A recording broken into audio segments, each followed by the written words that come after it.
2020 সালে যখন করোনা শুরু হয়, লকডাউন শুরু হয়, এর আগেই আমাদের জয়েন হয় 19শে মার্চ, আর 20শে মার্চ হচ্ছে লকডাউন শুরু হয়।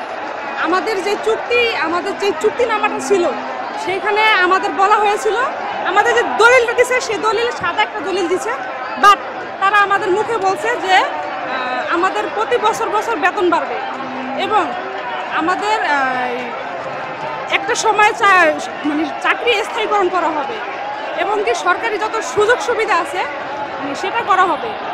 এইখানে আমরা যখন চাকরিতে 2 মাস 3 মাস পার করি, এরপর থেকে আমাদের উপর নির্যাতন শুরু হয়। আমরা ঠিকমতো বেতন পাই না, না আমাদের কোনো বোনাস আছে, না আমাদের কোনো ছুটি আছে। আমরা যে মাতৃকালীন যে একটা ছুটি আছে সরকারিভাবে, আমরা সেটা যদি ছুটি নিতে চাই তাহলে বলে তোমাদের চাকরি থাকবে না। আমরা চাকরি বাঁচাতে গেলে আমরা বাচ্চা নিতে পারি না, আর বাচ্চা নিতে গেলে চাকরি বাঁচাতে পারি না।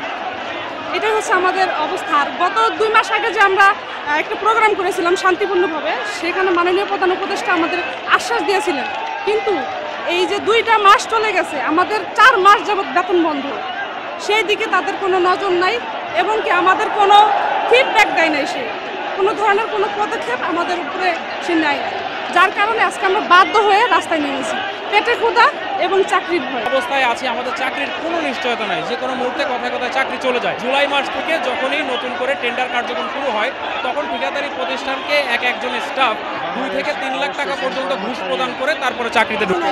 আমরা যে বঞ্চিত, আমরা সঠিকভাবে বেতন পাই না, আমরা বোনাস পাই না, আমরা ছুটি পাই না, তো এই সমাধানগুলো হবে এবং আমাদের চাকরি স্থায়ীকরণ। ঠিকাদারি প্রতিষ্ঠান যেমন সরকার শাসিত ঠিকাদার কোম্পানি থেকে নিয়োগ সার্কুলার দেওয়ার পরে যে এই মন্ত্রণালয় তোমাদের এই পোস্টে তোমার চাকরি হবে, এত টাকা লাগবে, এবং পরবর্তীতে এটা শূন্য পোস্টের চাকরি, পরবর্তীতে পদ সৃজন হলে তোমাদের রাজস্ব খাতে নেওয়া হবে। সেলিম সরকার টাকা নিচ্ছে 1.5 লাখ, বলছে কি আমি রিনিউ করাই 3 বছরের জন্য আনবো, না তোমার কাছ থেকে টাকা নিব না, কিন্তু নতুন সরকার আসছে আমার চাকরি। আমরা যে এই যে আউটসোর্সিং পরিবার আমাদেরকে যে চাকরির নিয়োগটা দেয়, সেটা হলো একটা ঠিকাদারের মারফত। যেরকম আমাদের এলজিডির কথা বলি, এলজিডি কল্যাণ সমবায় সমিতি, এটা সমিতি মানে ঠিকাদার, এক ধরনের ঠিকাদার।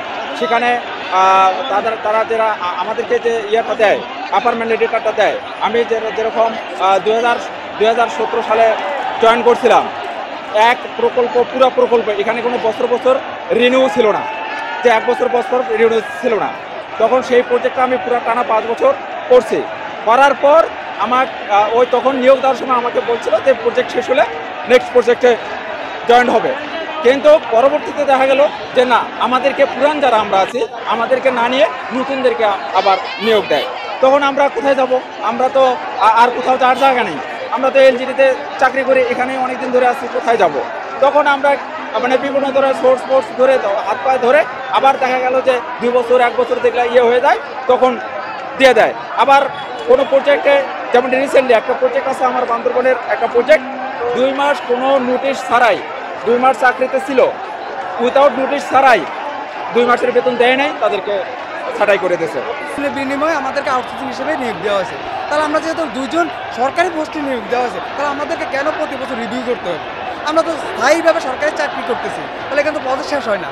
যেহেতু প্রজেক্টের কাজ চলতেছে, একটা সরকারি কর্মচারী লাগতেছে, তাহলে আমাদেরকে প্রতিনিয়ত কেন এইভাবে? 2018 সাল থেকে নিয়োগ পেয়ে এখন পর্যন্ত আমাদের 1 টাকা বেতন বৃদ্ধি করা হয়নি এবং আমাদের কোনো ভাতা নাই, আমাদের কোনো বোনাস নেই। আমরা এই কারণে একটা অফিসের মধ্যে 2 রকম লোক থাকতে পারে না, কিন্তু আমরা সরকারি চাকরিজীবীরা যে কাজ করে আমরাও সেম কাজ করতেছি, কিন্তু আমরা সরকারি অধিদপ্তরে চাকরি করেও আমরা বৈষম্য শিকার। এই কারণে আউটসোর্সিং কথাটাকে আমরা বাতিল চেয়ে আমাদের বয়সটা যেন শিথিল করা হয় এবং আমাদের চাকরিটা যেন রাজস্বীকরণ করা হয়, এই দাবিতে আমরা রাস্তা নেব।